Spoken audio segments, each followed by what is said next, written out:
episode of Disorganized Podcast Dudes. The DVD, MMOs, and all sorts of other acronyms episode. I'm Shane Boring, and this is my co-host, Corteco. Well, howdy.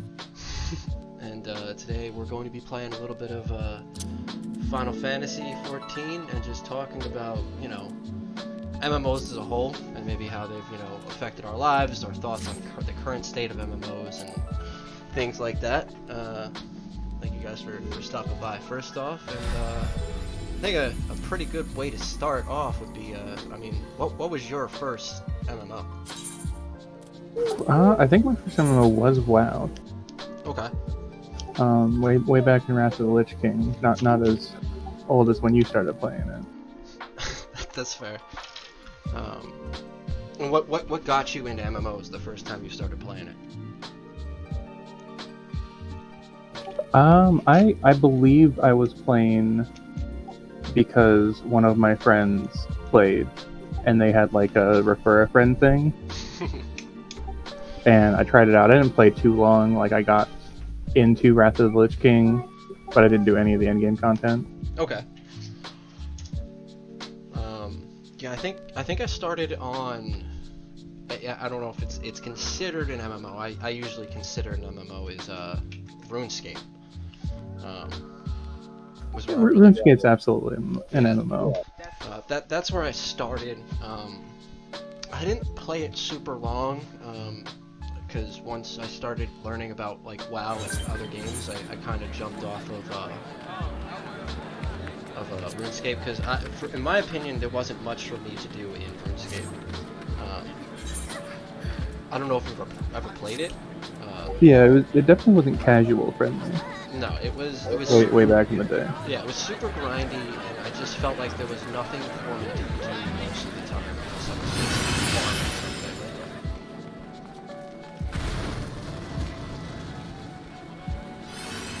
Alright, how do I open up my friends list on this thing? Let's start with that. The O key. Okay. Friend list.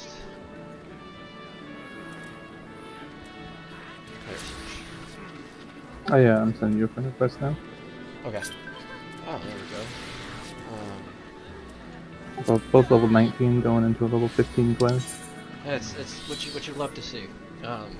Definitely love to I see. think we're actually going to be down leveled to 18 for the dungeon. That's not too bad though. Yeah. I don't think I got a skill at 19. I picked up the quest, and I think I'm going to go get started.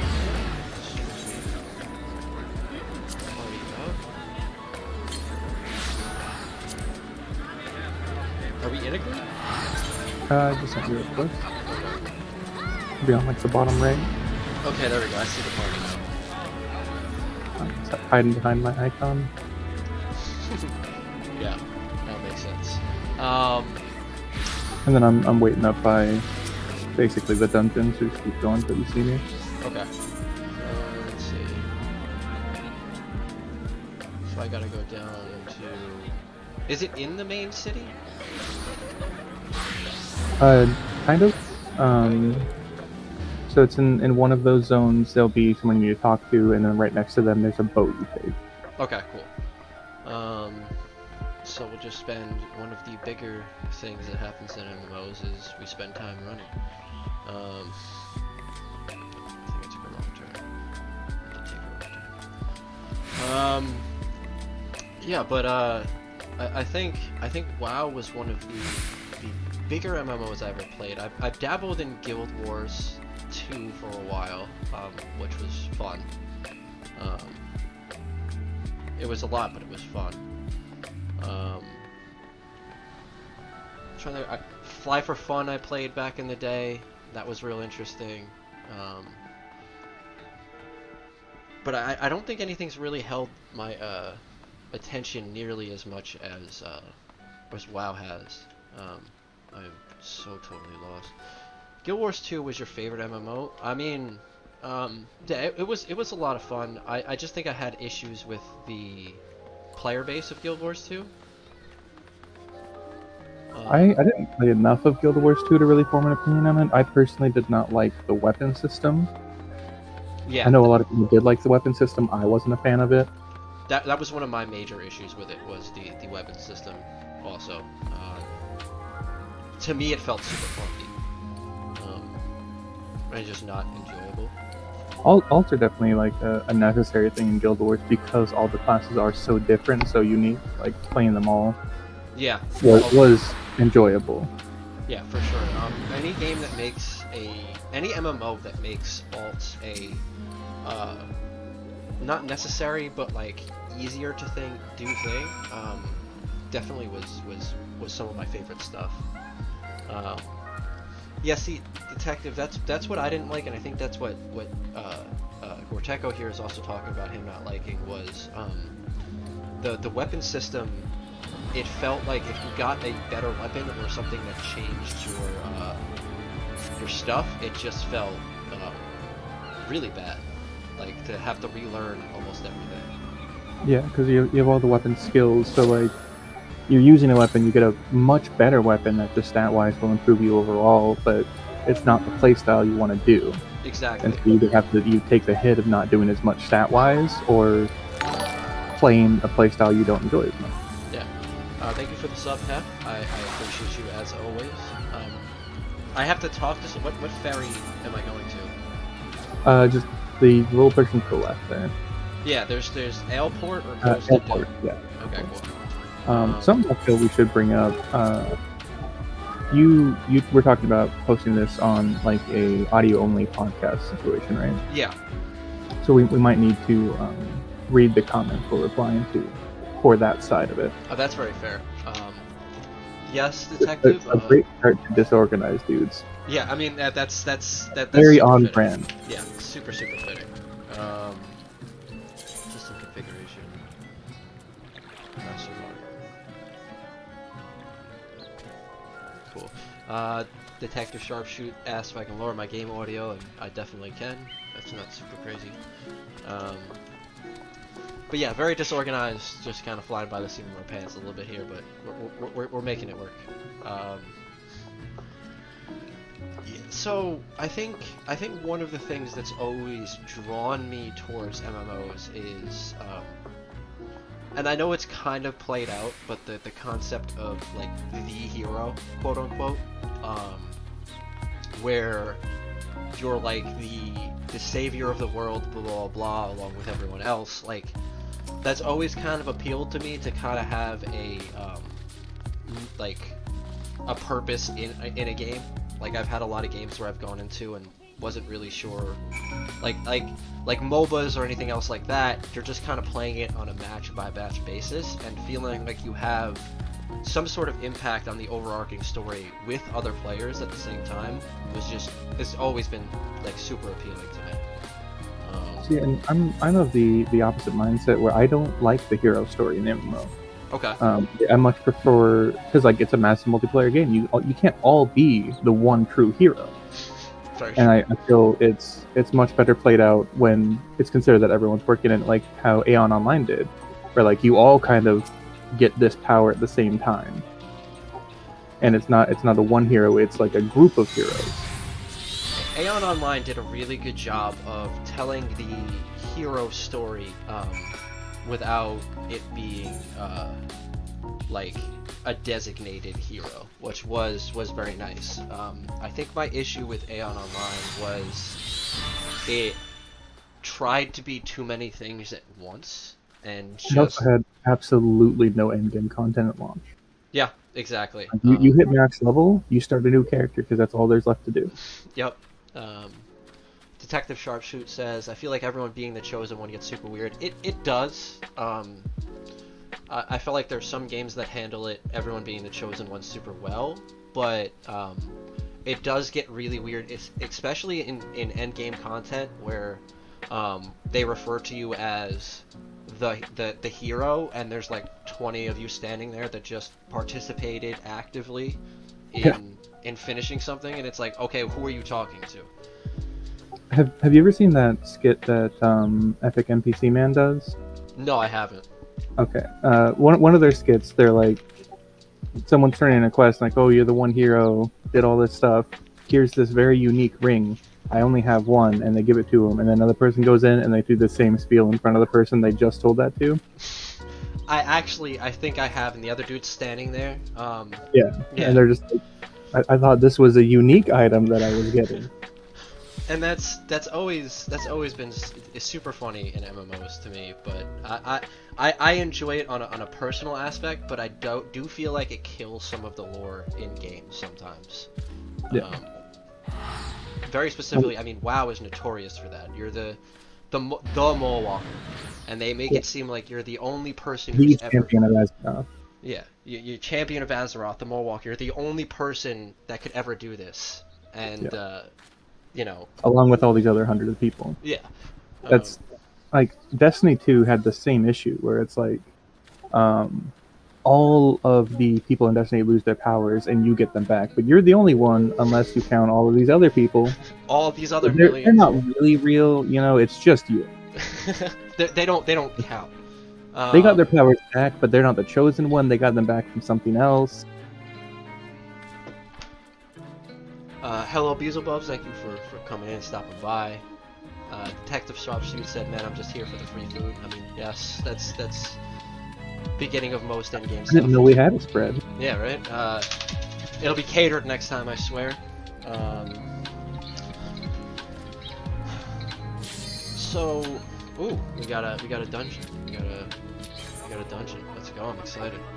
Is it 4-man parties in this game? It is. Okay. Yeah. Interesting. For the dungeons, it's 8 for the raids. Interesting. I like that kind of departure from the typical 5-man that WoW and almost every other. Yeah, like the standard 5-man. Yeah. SWTOR was of a similar 4-person party. I really tried super hard to get into SWTOR, but I think the thing that killed me for it was I love BioWare games. I love games where my decisions feel super impactful and things like that. And I think it was my first dungeon I went to.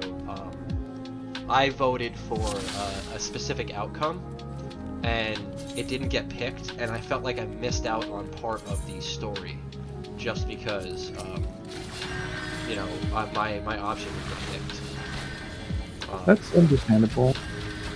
You are able to go back and go through and all that.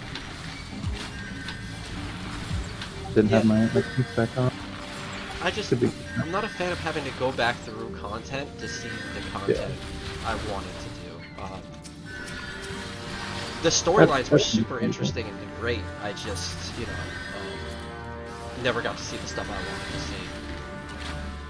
Yeah. It was definitely better in the story mode, I guess, your main campaign for each class, because it was fully your decisions.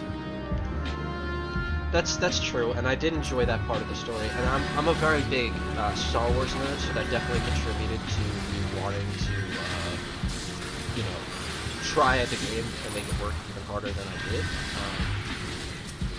It just, I guess I just never really wanted to get back around to finishing it. But I have friends that still swear by the game. They love it. It has by far and beyond the best storytelling in an MMO. Oh, without a doubt. Because they try really hard to make it feel like you're in control of your own story, which is rare from an MMO. Yeah. But things got super routine and ended up boring. See, I never got to the point where I was playing endgame stuff enough where it got routine and boring. Detective. But, you know, I have heard that from other people. The endgame content seemed really interesting. Gorteco showed me some of the raids, and they looked like a lot of fun. Yeah, SWTOR has some of my favorite raids that I've ever participated in, and it's probably because that was my first experience in raiding. So I never raided in anything before SWTOR, and that was also my first primary PvP experience. Interesting. For me, MMO PvP is one of the most important things. I can agree with that to an extent. For me, it really depends on how PvP is done. I enjoy the traditional battleground, but too many instances of just, okay, let's just run into each other and whoever dies, dies, gets really boring to me. Yeah, that's fully understandable. But I really like, I think one of my favorite PvP experiences I personally ever had in a MMO was in Neverwinter, the D&D MMO that they came out with.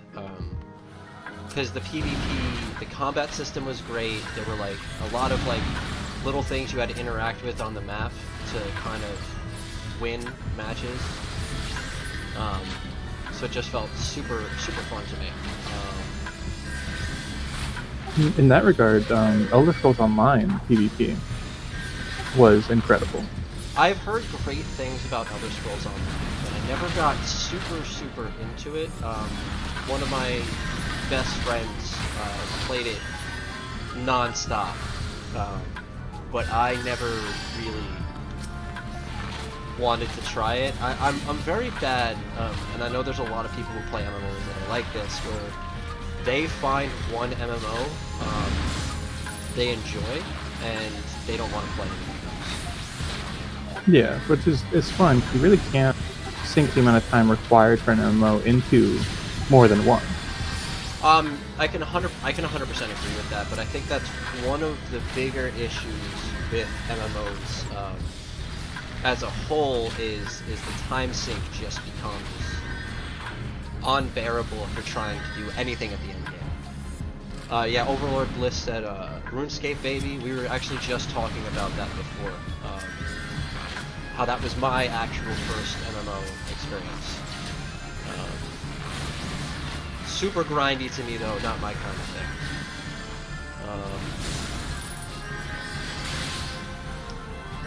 I do appreciate the kind of resurgence that RuneScape is getting.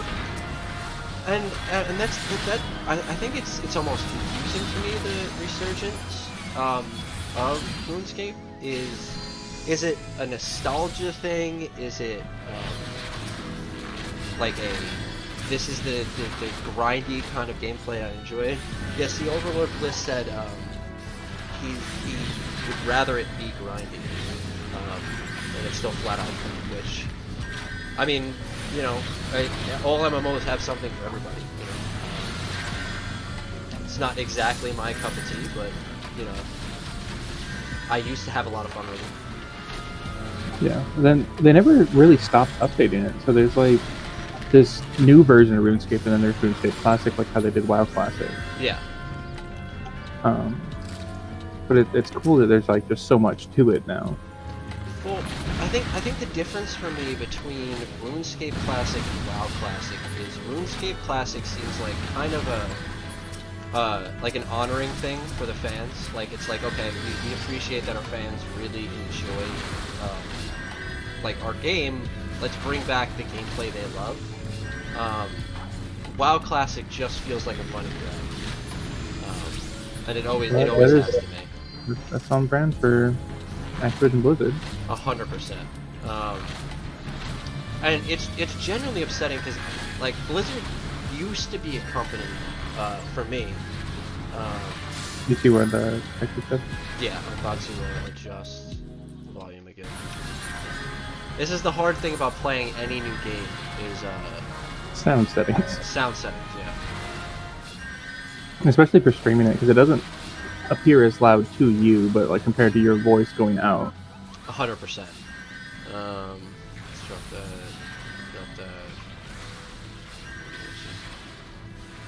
Okay, that should be better a bit. Yeah, that's the. Letting us know what we need to fix on this, because we are disorganized. Yeah, we are disorganized. That's the whole brand. But I think that's the most upsetting thing to me about seeing Blizzard fall the way they have, was that Blizzard was probably one of the companies I used to sit there and say, oh, they genuinely care about their fans. They try to do, you know, whatever they can to make it so people are having fun and unique experiences, and ever since Activision kind of took over, it's felt really bad. It just felt really bad to be a player in any of their games, whether it be Overwatch, Warcraft. I mean, look at Warcraft 3.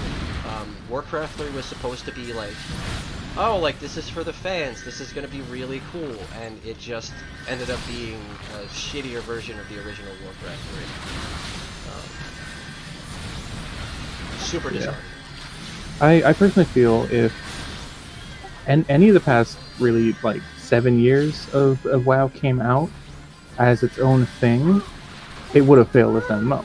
Yeah, 100%. I think one of the only reasons WoW is successful right now is because of the tenured status it has. Without a doubt. I mean, there are people I know playing that game that still play that game specifically because it's all they know.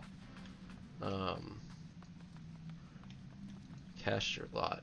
I didn't see any loot drop for myself.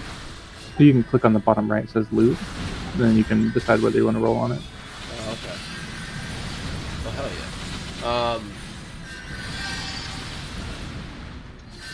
So Overlord Bliss says, I played both RuneScape 3 and original RuneScape over the last few years. Both have their draws. RuneScape 3 is easier to get into, max for a few months, and then old school is for that old time spend, 20 hours grinding a skill because it's fun and it'll unlock something.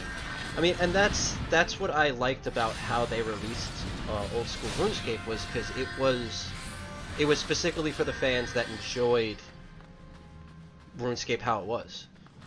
And it's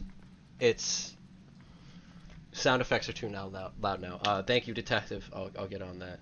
I have my master game volume at like 9, I think. Yeah, 9.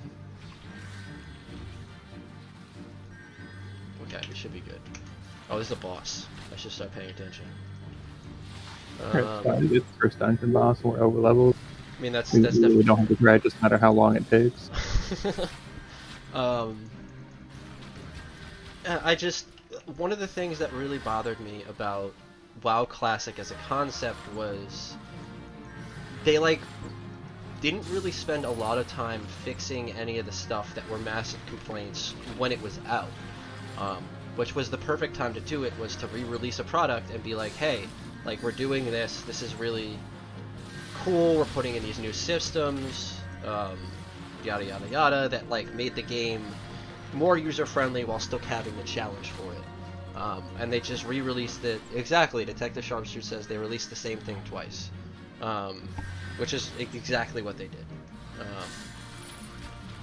And it didn't seem like it was something for older fans as much, because they didn't get a lot of the stuff they wanted to out of it.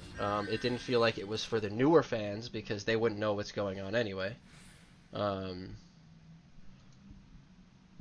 Like, I tried it. It was cool for a little bit to sit there and be like, oh, yay, nostalgia, this is fun, and then nothing feels worse than having, like, to play through the same shitty shit you played through the first time.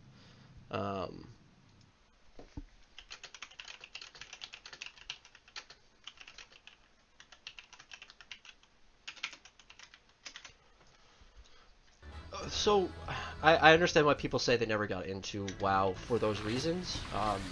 I enjoyed WoW solely because originally that's where all my friends were, and now it's at the point where like, I'm not going to stop playing because I still have 5 months of game time. I don't like what Blizzard's done, anything Blizzard's done as a company in the past, god, decade or so. Yeah, about 11 years. Yeah. And 13 since they've been bought out. Yeah, I mean, but I really don't feel like Activision was making a lot of decisions until it came down to, like... Yeah, it was about 2011. Yeah. In the Cataclysm. Yeah, it was like Cataclysm, they started making weird decisions towards the end of it, and then that was it. Overlord Bliss says, requesting was never a problem because the storylines are good, not just go here and kill this many of this. And I'm assuming you're talking about RuneScape right now. Um, I never, I was very much go here and kill this many of this. yeah, I was never big on the RuneScape story, um, just because I personally did not know original RuneScape had a story. it did. I was, a young little kid playing it on the library computer at school, so I wasn't paying attention to the story at all. Very accessible game. You just play it from a browser, which was very good for its time. And that's another pretty good topic. Is I think that's one of the things that's difficult to deal with as a game company trying to make an MMO now. Is I mean, look at the gaming industry and how incredibly intensive a lot of these games are, just graphically, processor-wise, everything. But MMOs are meant to be for, um, everybody. As many people as possible, yeah. And having it so that you can't, get into the game without having a massive graphics card or PC or whatever, is understandable in any game but an MMO to me. Yeah, 'cause, I mean, like, look how good Final Fantasy XIV looks, but it's not intensive on your computer. Yeah, yeah. It looks incredible. The aesthetics in it are great. It's not, and I think one of the things that was super refreshing to me about jumping into this again right now is it's not just the same reskinned goblins I'm killing for the 19th time, which is almost every MMO to me. Overlord Bliss says, so not all the quest lines are great, but there are some lines that are great. How do you get the community to care about the world? And I think there are two. That's one of the big important things about an MMO is, yes, the community has to care about the world, but I also think there has to be almost some sort of draw into not even just the world itself, but the content that happens after you finish the quote-unquote like main quest lines. Like you have to have an end game for MMO to be successful. Yeah. But then on top of that, the world building, I think, is something WildStar struggled with, and ultimately is why they failed. Oh, definitely. They didn't have a world built well enough to keep people interested in it. Detective Sharpshoots asked, you know why it looks so good without having to require so much resources? I believe that's because most of their assets are actually stored on the server. If I remember correctly. I don't know for sure. I could be just That would make sense. talking out of my ass. But that is what I remember reading when this game first came out. Like, one of the reasons I say endgame content is so important is because I love MMOs, but 90% of the time I could not care less about the story.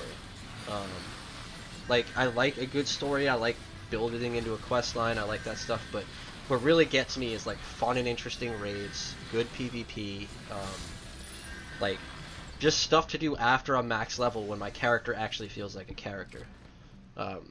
Because power creep is a real thing. Like, not having any of your abilities early levels or anything like that, always just feels bad, but if you get to endgame, you finally have all your abilities and there's nothing to do, why keep playing? That game just dies to me. You also have you have to have a interesting core gameplay loop, because like when I first played Final Fantasy XIV, it was 1, 2, 3 on repeat, and that's not interesting enough to hold my attention mechanically. 100%, yeah. And I could agree with that. The Gat Girl is really past posture. She's just hunching over asking for back problems. Text Sharpshoot says. I mean, it's a cat, so cat spines naturally curve like that a lot of the time. So I wouldn't be too worried about it. If we want to get into the biology of fantasy races. That's a very interesting topic, depending on the world you're in. Yeah. I'm not close enough to get my AoE. Uh, That'd be a whole episode just talking about D&D biology. I mean, I would super be into that as It's an episode. spend a solid half hour talking about the Dwell. The Dwelf. Yeah, that like. I think that's another thing that I think is actually important in MMOs. Is back in the day, I think it was super important to have your race feel like it did something, kind of like D&D, where you get like a racial buff depending on what you are with this. Um, but in an MMO, there's a lot of people who play MMOs just for aesthetics. Um, Which is something Final Fantasy XIV does well because there are stat differences for the different races, but ultimately those are so minuscule they don't matter. exactly, and You can really just play whatever you want to play. that's something that's enjoyable about this is like, okay, I'm trying to get this into a bard, but I didn't want to play like an elf, or I didn't want to play like, you know, a traditional, like, you know, cat boy with crazy ears. So I'm playing a lion man, and that's super interesting to me. That's exactly what I wanted out of this MMO, was to just kind of be what I wanted to be. Because otherwise you get the issues that like world first guilds are running into, where you have to race change to beat mechanics Yep, and because of those bonuses. that doesn't feel good. Like, you know, all of Limit in their world first run, a lot of their players who could change to goblins change to goblins because you need that rocket jump to get past certain stuff. That just feels bad. Yeah. And you know, I think one of the other major issues that WoW has that they haven't addressed in forever is the concept of factions. Because factions in an MMO back in the day were huge. That was the major draw towards playing a lot of stuff, was, oh, I'm Horde, I'm Alliance, or, you know, I'm, you know, this, or I'm that. And I think Like now... Warhammer Online had the two factions. I don't remember what they were, but it was like a big thing in the Warhammer lore what faction you supported.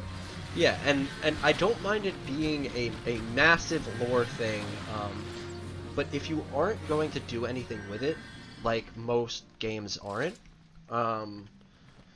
you really should just let either faction play with each other. Like, it doesn't make any sense to keep people from playing together if they're different factions or races, or yada yada yada. We all just want to play what we want to play, but we all want to play with our friends. Like, I mean, SWTOR, for example, you get the lore reason of Jedi versus Sith, Empire versus Rebellion, all of that. But in WoW nowadays, the past, 6 expansions have all been, oh, let's put aside our differences and fight the greater evil? Yeah. Those weren't two separate factions. Those are the same people who live in different towns. Yeah, 100%. Like, it's just, you know, oh, we're different races, and now the world's ending for this reason, and we will just, you know, work together again. And it's like, that's cool, but like, my faction is doing absolutely nothing for me, and I don't feel like it's a good part of my character's really anything. Every decision you make in any sort of RPG should feel impactful. It should feel like you're making this decision for a certain reason. And if that's no longer happening, it's time to reassess and just say, okay, this doesn't work anymore. That is one thing I'm really looking forward to in Ashes of Creation, if they can fulfill the promises they are making. And I think that's like community-led decisions that do change the world. And that's a super exciting concept to me. But I think that's another thing that's really been rough for me getting into any other big, massive multiplayer online game is, you know, you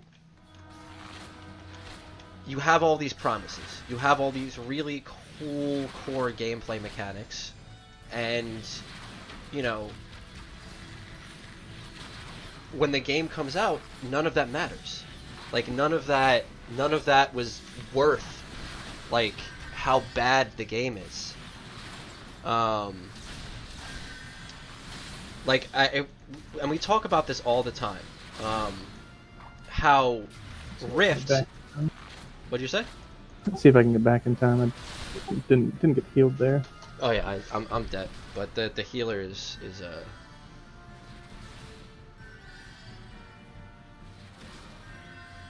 Let's see if the healer can res. You can resummon, and then there's a portal to take back. Oh, okay, cool.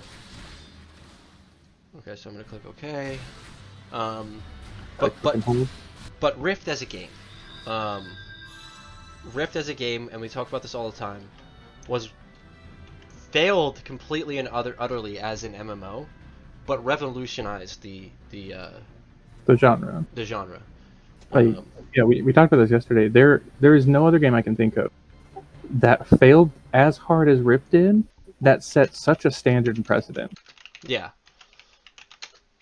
The concept of the rifts and the world evolving as like, you know, fighting and things coming down from the sky just randomly in the world had never been done before. But utterly the game failed, and it's a concept in almost every other game now. That game just doesn't exist. Yeah, but like we were talking about Guild Wars 2 earlier, that is a core mechanic to Guild Wars 2. Yeah. Which wouldn't exist without this failed game. And I was super excited when Rift was coming out, because I saw and this goes back to the whole promises are like, I love looking at MMOs and seeing what they're gonna be coming out with, but promises mean nothing until the game actually comes out. And that game was, oh, there's so much customization you can do with the game, and you can do this and you can do that, and it was, when the game came out, there was 3 main like ways to play almost every class, and that was about it. So you ended up with like 12 options for classes, and it just instead of the 164 or whatever they were promising. Yeah. And it sucked because I was super excited for that game. I was in the early alpha. I was, preaching it to all my friends as, I forget what WoW expansion was out at the time, and we were all like, oh yeah, no, I don't really know if I want to play the next one. I think it was before Mist of Pandaria was coming out, maybe? It was like, oh, I don't know if we want to keep playing another MMO, blah, blah. And it just was a letdown, and everyone went right back to WoW. Which is what usually happens. You got 2 little guys beating up on the healer back here. Oh man, there's a lot of them now. I forget. Yeah, just ignore the ads, kill the boss. I could just cleave.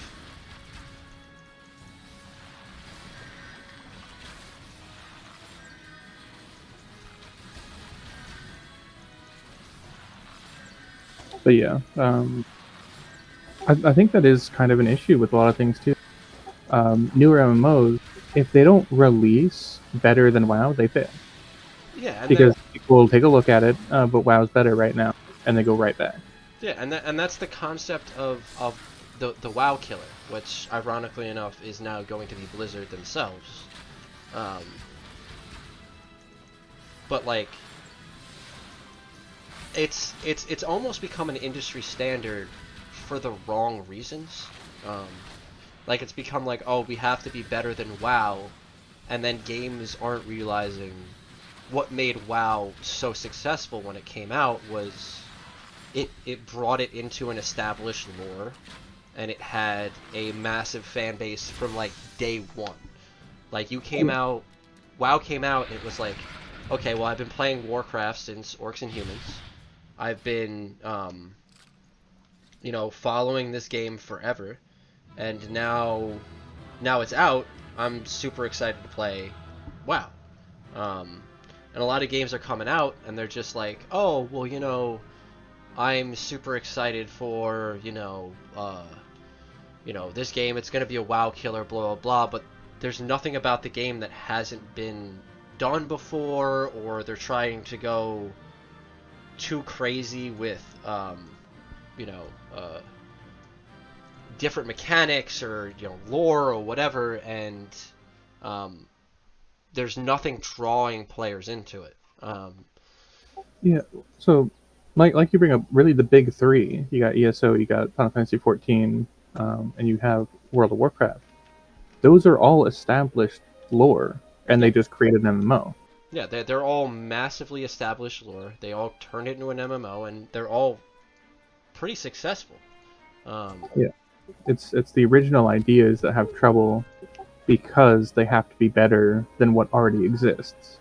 They don't which have that fan base they can just draw from. which is upsetting, because I would love a newer MMO that had like cool concepts and new interesting lore. Where are we teleporting to? Oh, cool. Yeah, if you just click on the words of the quest, it'll show you where it is. Um, it just asked me if I wanted to be teleported. Is it when you teleport somewhere, I can Yeah, piggyback off of and it? anyone in your party, if they teleport, you can go with Okay, them. that's it. That's a nice system. That's a very Great nice quality of system. life. Yeah. And that's one of the things I genuinely think I like about Final Fantasy XIV over almost anything else I've played is there are a lot of quality of life things that they've thrown into the game that are incredible. Um, just feel super good to play with.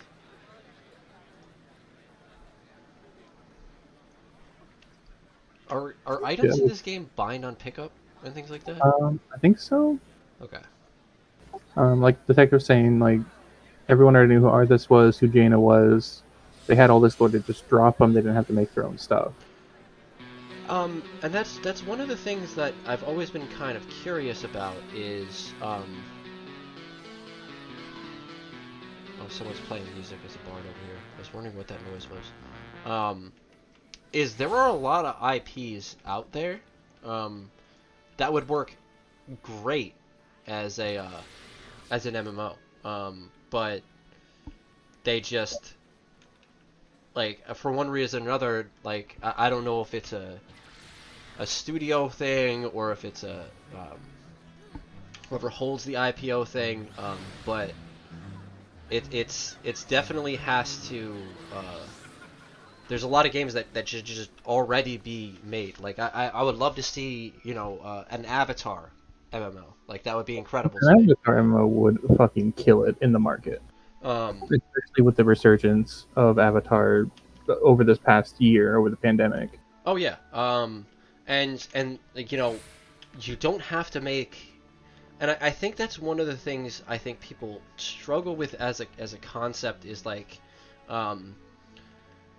is when I say the concept of Avatar MMO to people and be like, oh well, there's only really like four types of benders and yada yada yada, and it's like in every fantasy setting, yes, there are magic users and stuff like that, but then you have the dude who just runs straight into stuff with a sword, and that's his whole thing. Or Um, Boomerang, yeah, I mean, you have Sokka. That was his whole thing. or you have Suki. Yeah, You got the chi blockers. That whole aspect to it. and that could make for such an interesting and fun combat system. There's a lot they could do with it. I would love to see it, and I think that would be one of the IPs I would absolutely love to see as an MMO. I don't. There's not a lot I've looked at that have been like, oh yeah, this would be perfect for it. But that one, for sure is one that I've been dreaming of for a long time. So I have I brought up a list of MMOs by active player base, Okay, and so many of these are just stuff that already existed that they made an MMO for. interesting. Because they have World of Warcraft #1 with just over 3 million, Final Fantasy with 2.4 million, and then there's RuneScape, which is its own thing, but it's been around so long, you know. I mean, yeah, RuneScape established its own like lore, quote unquote. Yeah, that's probably the like I can't think of the right word for it, but like the IP, like the original property that succeeded. Yeah, oh, without a doubt. Um, Because I even like Eve Online, which is a very successful MMO, they have so much inspiration to draw from other sci-fi settings. Yes, and I think setting is super important, and I think that's why a lot of game companies are iffy to go into places that aren't typical high fantasy or sci-fi, is because those are worlds people already know. They don't want to have to build up stuff from the bottom. Um, oh, we gotta go to Nukudan. No, Detective, it wasn't really a Dragon Ball Z MMO. Xenoverse was technically massively multiplayer, but it was still like I think 4-player matches. And the raids were you fight the raid boss alone, and however much damage you do goes towards the raid count. So I would not classify Xenoverse as an MMO. um, so I mean, I mean, the thing is, are we just talking specifically MMORPGs, or are we talking MMOs? Because MMOs are massive multiplayer online games, and that line's become really iffy. As because I mean, Pokemon Go is technically considered is an MMO. Yeah, see, I personally don't consider Pokemon Go an MMO. And I can 100% see where you're coming from. It just really goes. I think it goes down to the semantics and the classifications of it and stuff. There used to be a couple of MMO Dragon Ball games that were unofficial, says Ali Hefe, and I don't know. I've never played any of those. Never really got into any of the Dragon Ball ones because Dragon Ball, and I know this might be controversial. I know there are a lot of Dragon Ball fans. As a universe, is super boring to me. It was really interesting when it first came out, and then it's just kind of been more of the same over the years. Yeah.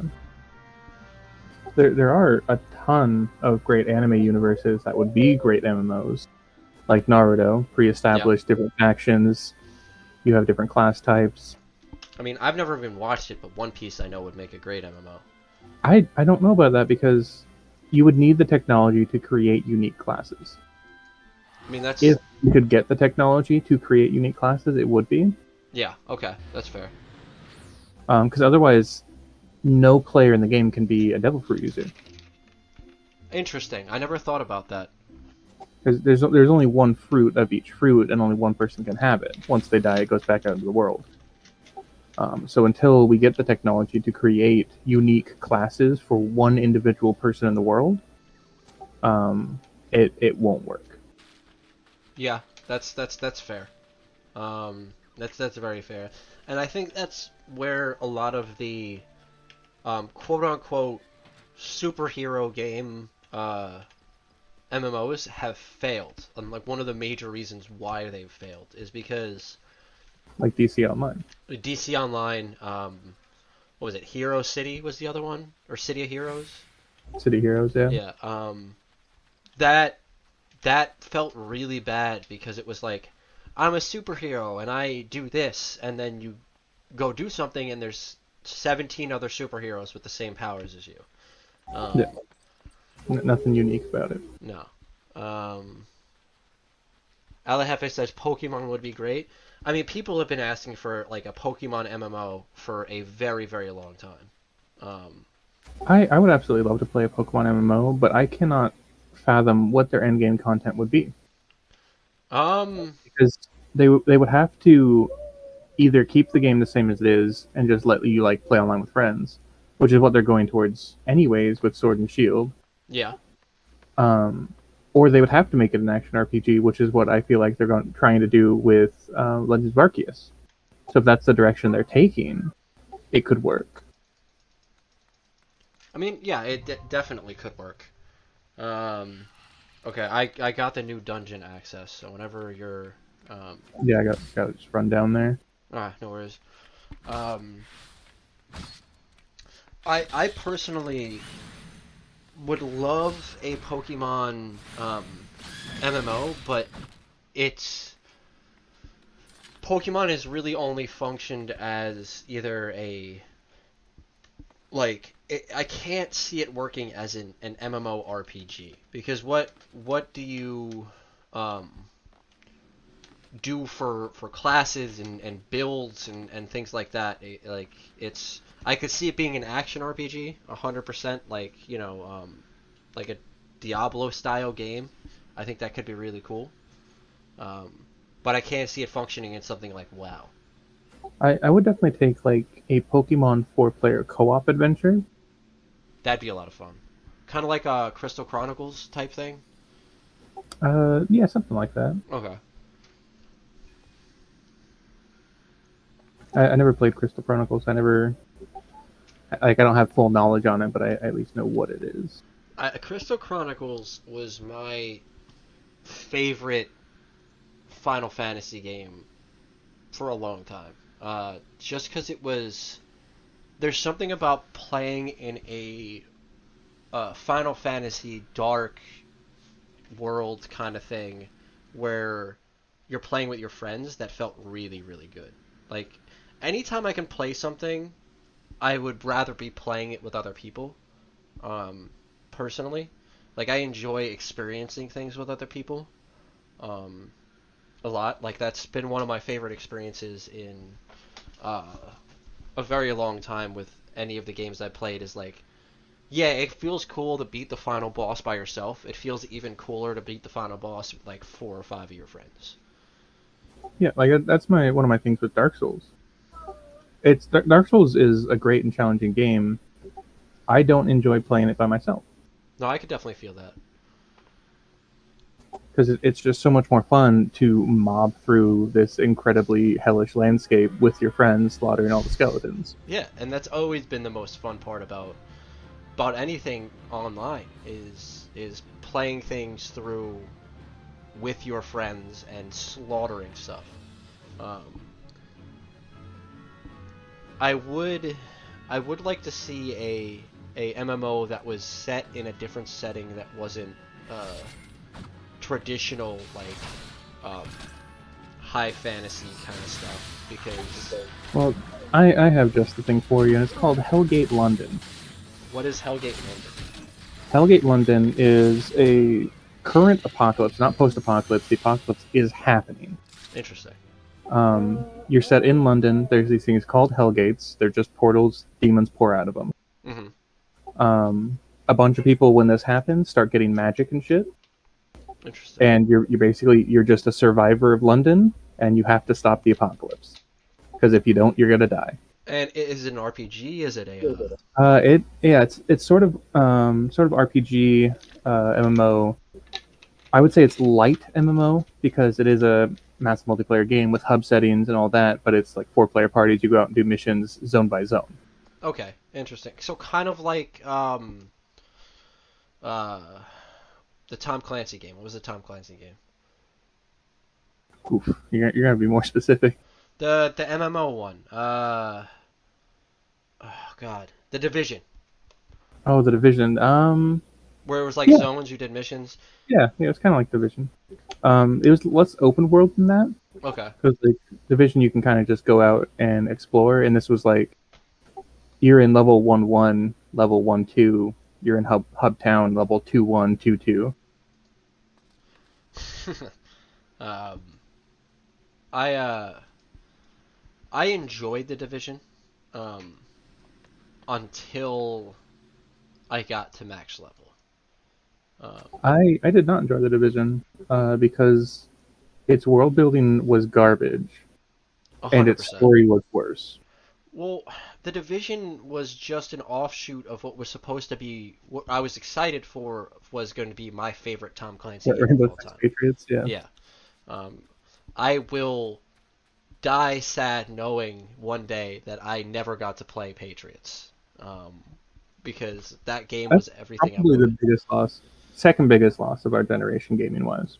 What would you say the First first biggest is? loss is the Darth Maul game, the stealth action RPG Darth Maul game that was supposed to cover Darth Maul's entire life from when Palpatine kidnaps him to his second death at the very end. Oh man, that would have been incredible. I didn't It even was know that was nearly a thing. done, and Disney just fucking cut it. Disney was really bad with shit like that though. Yeah, it was too dark for the direction they were taking Star Wars when they bought it out. But I've never gotten that. I know this is a little off topic, but this is just who I am as a person. We're disorganized dudes. Yeah. Star Wars is a dark fucking universe. There is no part of Star Wars that anyone should look at and be like, "Oh yeah, like this seems like a good time." Like even even if you are one of the blessed few that are a space wizard with magic powers, your life is still garbage. Like the whole reason that the primary theme of Star Wars is hope is because there's so fucking little of it. Exactly. Hope is the magic. It's as friendship is to a shonen anime, hope is to Star Wars. They only get through things through hope because that's the only way they can get through this terrible, awful experience they have. Like they're literally fighting space Nazis They're who fighting, also have magic. is fighting space Nazis with magic, and as most of the characters, you know, as a Jedi, you are a child that's been taken from their family to train to be a warrior in the future. Because the good guys use child soldiers to counteract the bad guys using child soldiers. It's Detective Sharpshooter says Star Wars characters usually super oppressed. I mean that is the whole theme of Star Wars, though. I got my first Bard ability. Oh, dope. And you can't use it because you leveled down. No, I guess I just got it. Or I got it recently. I'm not sure, but I just used it. I increased my party's movement speed.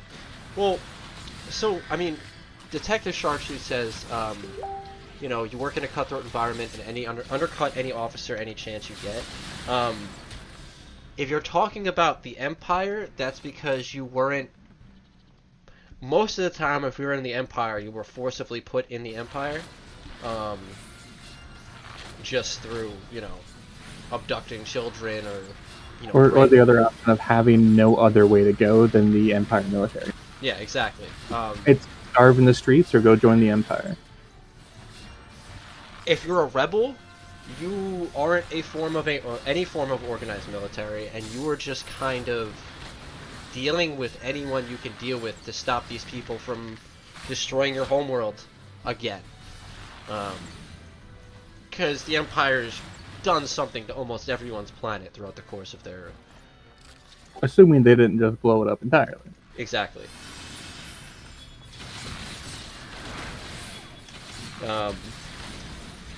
Anyway, so that is some of the good stuff in SWTOR, like piggybacking off that, is playing on the Empire side and being the Sith and making these evil decisions. Like, you can really just fuck people's lives up. Well, I mean, and that's one of the things the things I definitely enjoyed when I was playing it was the decisions felt impactful and they were interesting decisions. It's not, and I'll say this every time I have to talk about a decision in RPG, it's not a Fable 3 decision. It's not, you know, get rich, redeem all the souls, and, you know, or save your dog. Yeah, it's your decisions had an impact.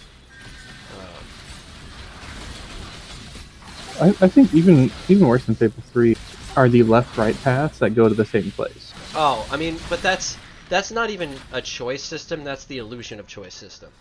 Yeah, and those feel so much worse. Oh, 100%. It really feels bad to be in a situation where it's like, oh, you know, we have to do this, and the decisions feel impactful, but they're not. Yeah. Like in Dragon Age Origins. Like, BioWare does great stuff, but they were learning with Dragon Age Origins. But they definitely were. Dragon Age Origins was their first attempt at, you know, really giving a decision tree, I think. Yeah. And they tried really hard, but in the end, I think they ultimately failed at a lot of the stuff they wanted to do. Because even, like, the, quote, impactful decisions, it was very much like, oh, who's joining the final battle? Yeah. Alright, well, they're there. It doesn't really affect anything. It's the only person that matters in this final battle is you, my guy. Like... but they definitely fixed that with Mass Effect. I mean, Mass Because Effect. Mass Effect has decisions in the first game impact the ending of the third game. Yeah, and that's something I've been dying to see in any game since. Is your decisions carrying over between games. Because that's a really cool concept to me. Like, I've always wanted everything I've ever done in a game to impact the games I play later on. And I think that's one of the big things about MMOs that kind of feels bad, and I'm excited to see what Ashes of Creation does with, is because nothing you do in WoW, or most MMOs, are really a decision, and even if they are, they don't usually affect the overall story of the game all that much. Like, it may affect your individual story, but not the overarching world itself. Yeah.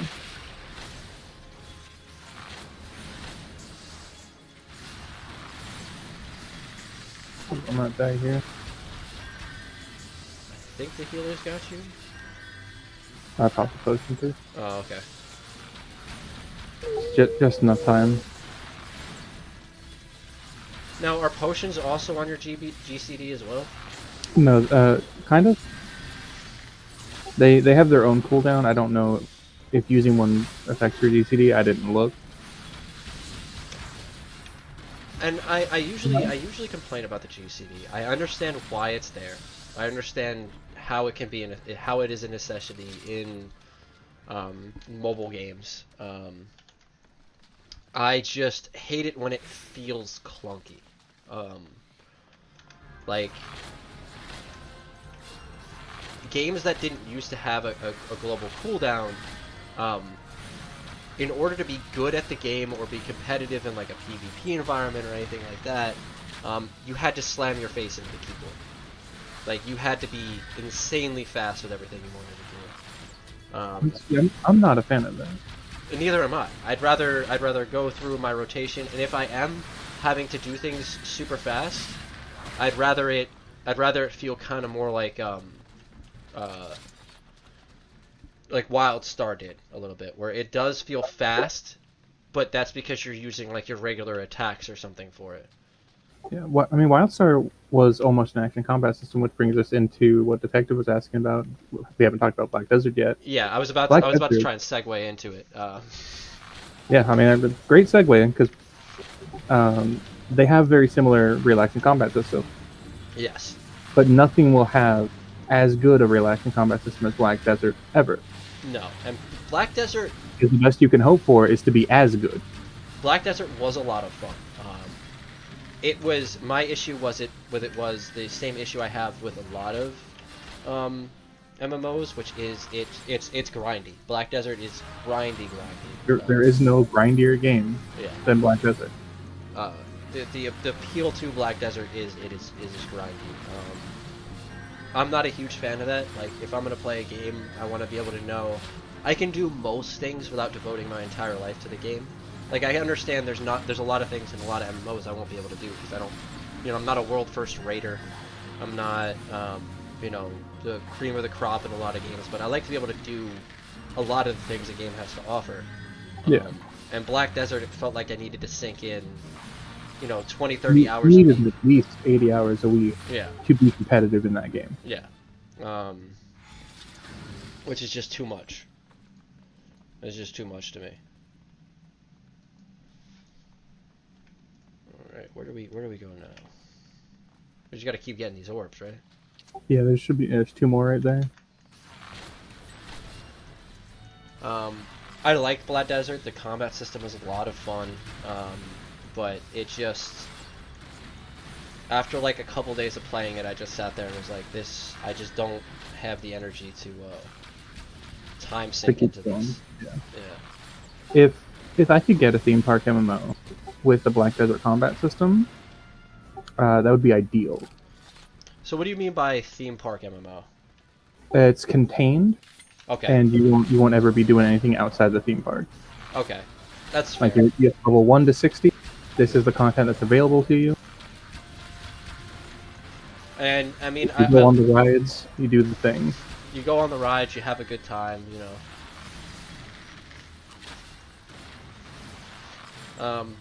Yeah, I think I like if you're going to make an MMO, I feel like it almost has to be like that theme park style you're talking about. 'Cause otherwise, you run into the issues that games like Black Desert have, where if you're not pushing past everyone else, you're not going to be competitive. If you're not in the top, like 10-15%, you're behind. Yeah, like you're just desperately behind everyone else, and you don't have nearly as much of an impact on the world that they do. Because Black Desert has been getting worse with it, where like even low tier guilds that are fighting the lowest tier of guild battles are requiring you to be in almost maxed out gear, Which is a lot of time. or money, What'd you say? or money. Because if you pay enough money into it, you can just buy it. Yeah, and that's another thing that I think is not even just with MMOs, but as an industry as a whole, pay to win has become super rough in a lot of games. I don't mind because it's been shown to work. They make money off of it. I mean, they do. I don't mind like a pay to get cosmetics or even like XP boost or anything like that, because then you're still playing the game. Yeah. But any system where I can go in and just get straight up advantages for the amount of money I spend, it feels bad. It just feels bad. Like, we go to like, Battlefield 2 when it came out. You got more chances at like, or you got like the better cards or whatever for your stuff if you paid into the game or whatever. Yeah. Battlefield 3 and 4 had that loot box system. I mean, Battlefront, not Battlefront 2, yeah. Yeah. Both EA, both same issues. I mean, that's EA for you with a lot of their multiplayer games. They did fix it to an extent, which How is so? nice. They made it much more accessible, because like before, you would have had to spend, I believe they said 120 in-game hours to unlock Darth Vader, as opposed to defying him. That is a lot of time. That is way too much time to unlock a character. I don't mind spending time to unlock characters, but when it's I don't have a choice of when I unlock characters or which ones I unlock, that feels bad. Yeah. Well, it's like League of Legends. I much prefer my MOBAs to not give me everyone right away, because that is overwhelming. Yeah, it's especially like in a game like League for sure. This dude's jumping like he's trying to show us something. Oh yeah, we got to go this way. The last orb to open now. I mean, League, it's there's almost 200 something champions now out already. I've got 8 left. Yeah, if you start off the game and you haven't, played it before, that's a lot to learn. And that's the primary barrier into Dota. Yeah, 100%. Because all the champions are unlocked when you start. Any of those characters do, yeah. And they're all always available. And that's like too much for me. That's too much. I tried learning it, and I couldn't. It was just too much for me to learn. Any game that requires someone else to teach you how to play it is gonna have issues. 100%. There are a lot of games that have gotten better with the learning curve into stuff like that, but I mean, even like World of Warcraft is insanely hard to get into if you don't have someone else playing it. Yeah. But it does have 3 million active players as of last week. I don't know how much that's going to change over the next few weeks. I mean, it's looking to change a lot. Yeah. I That might put Fantasy rated XIV above it as the most played MMO in the next couple months. What's coming up as the most played MMO? Final Fantasy XIV. Yeah, I mean, I could see They're the closest number-wise, and this is the one people are going to when they're leaving WoW. It's a lot of fun. I I'm an end game player, so if and when I get up to the end game, that'll be when I decide, how much I enjoy the game. Because I enjoy raiding, I enjoy like you just end game stuff, because that's just what I've always fell in love with about MMOs. So I'll have to see how I feel when I get there. Unless there's like something we're specifically feeling each week, we can just keep going on these two characters. Yeah, 100%. I'm definitely in for that. Just leveling and lectures. Leveling lectures, there we go. Yeah, I'd definitely be in for that. Gives me a day, gives me a reason to keep grinding away on a character, which I enjoy. I don't mind the leveling now as much as I did the first time I played it. The first time I played it, it was really rough. I didn't know what I was doing at all. You also weren't playing side by side with someone the whole time. Yeah. And this is a game very much at this point you have to play with someone to enjoy the leveling system. Yeah. I think that's another thing that MMOs really need to start touching on more, is the concept of my first MMO. Because yes, MMOs are a very established thing. You've for sure played one or two before most people, but for newer people coming into the gaming, hobby, the concept of an MMO is daunting. Very, very daunting, because there's just a lot going on. I mean, yeah. Looking at what we're doing right now, explaining the concept of bosses and loot and items and classes and what classes do. I mean, that was kind of rough coming into even this game. They kind of make it a little easier, but oh, is it making him? Oh, it's making him invulnerable. That makes sense. These dungeons have mechanics. Yeah. But that's going back to my point, is if I haven't played an MMO before and I saw him being invulnerable, yes, there's that little link between them, but nothing there's no way for me to know that unless someone told me.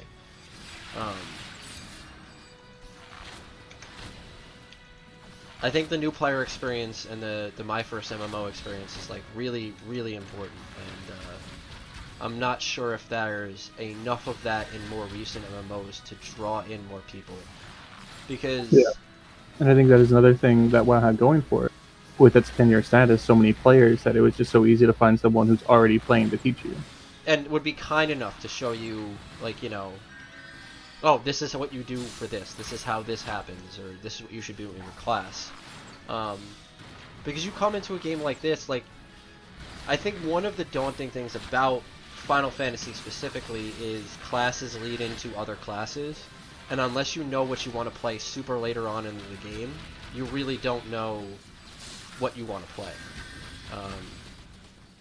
So that is another thing they do really well, in that you can play every class on the same character. Yes, and that does feel really good. Not having to play multiple characters to get stuff feels really good. I personally make multiple characters on here because when I play a class, I design that character for that class. I mean, I could definitely agree with that. I made this guy to play paladin. I made my other guy to play ninja. Yeah, I want my ninja small and dexterous. I wanted my bard to be kind of, this big lion guy who's, just trying to, share his stories. I think that's another issue with a lot of other MMOs with the racial thing is you can't really design your character how you want. Yeah. Especially locking races to classes. That always feels bad. And I think Black Desert is the absolute worst about it, because when you pick a class, that is what you have. Yeah. Your race and gender locked into that class. Yeah. It feels real bad.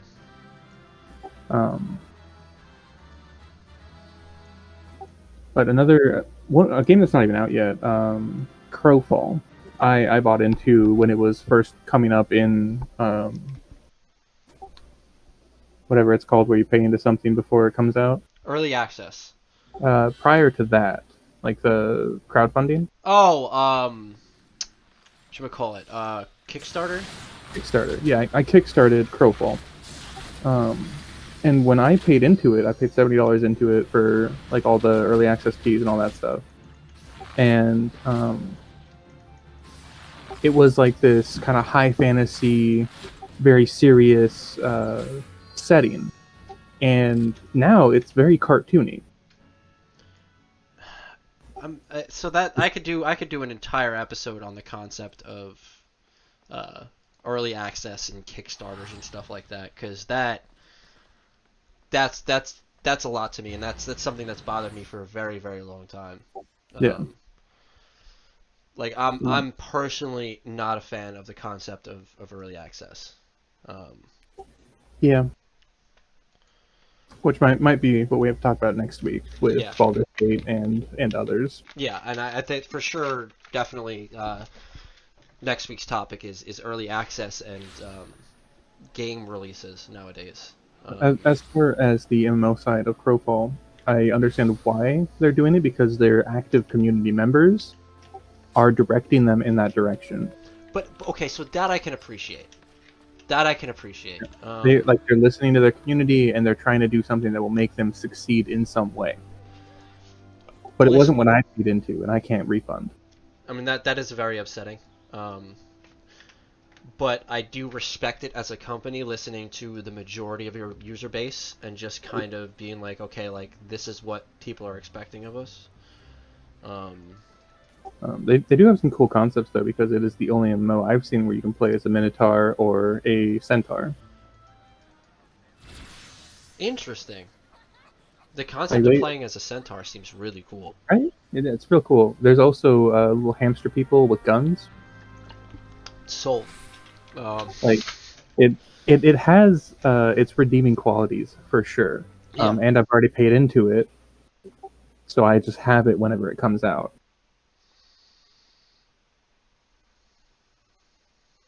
Yeah, that definitely sounds like a lot of fun to play. Like, definitely be down to try that one of these days, because it looks like the user base on WoW is starting to die. The company for Blizzard is starting to die. I mean, they've been hurting for a long time. They're making really bad decisions, and it's just... Honestly, WoW dying could be one of the best things for the MMO genre. 100%. Because it's going to open access to so many different things, to where maybe these indie developers creating original ideas that don't have pre-existing IPs can actually succeed. Yeah. I would honestly love to see WoW die, but I don't want to see WoW die until I have a chance to finish the current content that's out. Yeah. Get through this expansion story, and then just let it go peacefully in its sleep. Yeah, exactly. Just let it fade off into the night. But honestly, depending on how all this turns out, that may not be an option for them. No, not at all. I realize I'm not attuned to the shard in wherever, Ulda. Then you're gonna have to pour it over. The airship is right there. Go downstairs. I can't follow you with your teleport if I don't have it. Unless you're attuned, yeah. Okay, makes sense. But in that building, go downstairs, and the airship's there. Yeah. That's right. It's on the other side. Yeah, and it's WoW. WoW used to listen to their community a lot. Blizzard used to listen to their community and pay attention to what we were talking about. But now it's kind of just how much money can we make off of our user base before the game dies, and it's felt like that for a while. Yeah. And with that tenured status that it has. Yep. It wasn't dying unless something big like this happens. Yeah. And even before this news massively broke and everything like that, you could tell Blizzard was sweating, because there's a couple of MMOs coming out that look pretty promising. I personally, I do not like the way New World looks at all. I don't like anything I've seen about it. I can understand why people like things about it, but it's not for me. I personally know nothing about New World. I haven't looked into it a lot. It might be because I, wanted to start trying this. I'm in the middle of a WoW raid tier. I'm doing all this stuff, but I didn't look too much into it. The only game I've looked into that I've sat there and be like, this is a contender for what WoW is, what's gonna get WoW off of the market a little harder is Ashes of Creation. Yeah, and like we were talking about the other day, like with everything going on with WoW, and kind of release time Ashes of Creation has, it could be what knocks it off its last legs. Yeah. Like it could be the nail in the coffin for WoW. It could be the official WoW killer. Which as a concept has been so much funny to me for years because, you sit there and you think of the concept of like, okay, we're trying to kill this game, and there have been games like I remember Rift had a spread in Game Informer or IGN or something like that where it was Yeah, I actually had the Game Informer magazine for Rift, the Rift cover that was on, it was front and back. and they mentioned WoW by name, and they were like, tired of WoW, this is the game for you, and like there was a lot of companies that really went in on the concept of being the WoW killer, that just didn't do it. Ultimately, that's probably why they failed. Yeah, because you're an amateur boxer stepping in the ring against Mike Tyson. yeah. Which, if you do that, you don't come in saying I'm the dude that's gonna kick Mike Tyson's ass. Like you don't come into the ring. I need to survive this bout. Yeah. You come in and say I'm a boxer, I'm strong on my own merits, and I'm gonna fight the fight how I see fit. And people are like, all right, I'll watch this because like this is gonna be, this dude's giving it his all. You know what I'm saying? Or like, could be interesting. But like, you don't want to sit there and hear someone talking about, how they're gonna kill the greatest thing to happen to, this, and this. That just feels bad.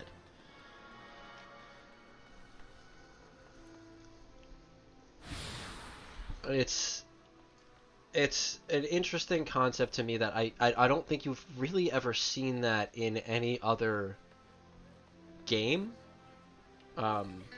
with any other game where it's been like this is the killer for this. Oh, Halo killers. The Halo killer. That's true. Yeah, like all the shooters of the early to late 2000s were can this beat Halo? Is this the Halo killer? And so now funny Call of Duty, and now it's like BRs to Fortnite. It's called Halo was the Halo killer. Yeah. Halo killed Halo. 343 was the Halo killer. 100% fair. But I do appreciate the way they handled Halo 5, and Halo Infinite looks incredible. All of that. Halo 4 killed me. Yeah. And it's rough because after such a disappointing game, it's really hard to get into any of the newer ones. Just because why? You know what I mean? Like it's not made for me. Yeah, and I know we are very disorganized, but it does seem like we're kind of at a natural stopping point for the MMO conversation. Yes, for sure. If you wanted to call it here and kind of we can wrap this up. I'm not sure how we wrap it up. I'm not 100% sure either. Thank you for stopping by and listening, hanging out, watching for as long as you did. We definitely appreciate all you guys coming back by. If you look under each of our images, you'll see both of our Twitches and Twitters. You want to go ahead and give us a follow. We'll be back. I don't know 100% sure if we decided if this is a bi-weekly thing or a once a month thing. I don't know what we decided on time-wise. But if you look at either of our Twitters, we'll be putting announcements on there about more podcasts coming up. And next time, for sure, we are talking about game releases and the concept of early access and all that. Yeah, that'll be the next topic of discussion. I want to thank you guys all for coming by, and we'll see you guys next time.